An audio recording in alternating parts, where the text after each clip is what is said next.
Auzubillahiminash-shaytanir-rajim. Bismillahir-rahmanir-rahim. Assalamu alaikum, my dear students. Today we will discuss one of the important question of class 11th subject political science, and the question is, what is meant by freedom of expression? What in your view would be a reasonable restriction on this freedom? Give examples. Dear students, freedom of expression means the freedom to express one's views through speech, writing, etc. It is considered to be to the minimum area of non-interference, that is negative liberty. According to the provisions of the Indian Constitution, this is a fundamental right. Society bears some inconvenience caused by freedom of speech to protect it from people who want to restrict it. Society cannot restrict people from expressing themselves freely, whether it agrees with their views or not. Reasonable restrictions. A reasonable restriction of freedom of expression is one that allows society to function smoothly and curbs interference in privacy.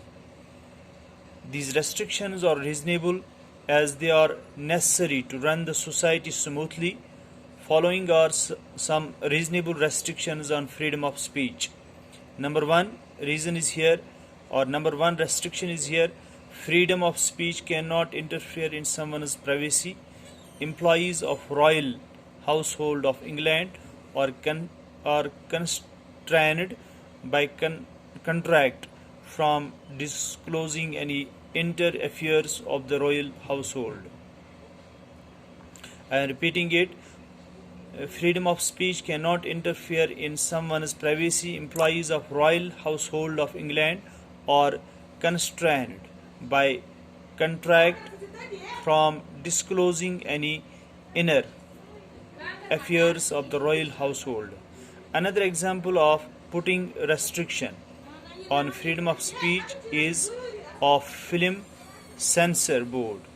Censor board of films ban some portion of film to prevent adverse effect on society or disturbance of peace. Dear student, this was one of the important question of class 11th subject political science, that is freedom of expression. Freedom of expression generally means to express the inner thoughts by means of speech or by means of writing, so as to bring into the notes of the governing body the inner feelings and the problems. In next lecture we will discuss some other important question. Till then, Khuda Hafiz.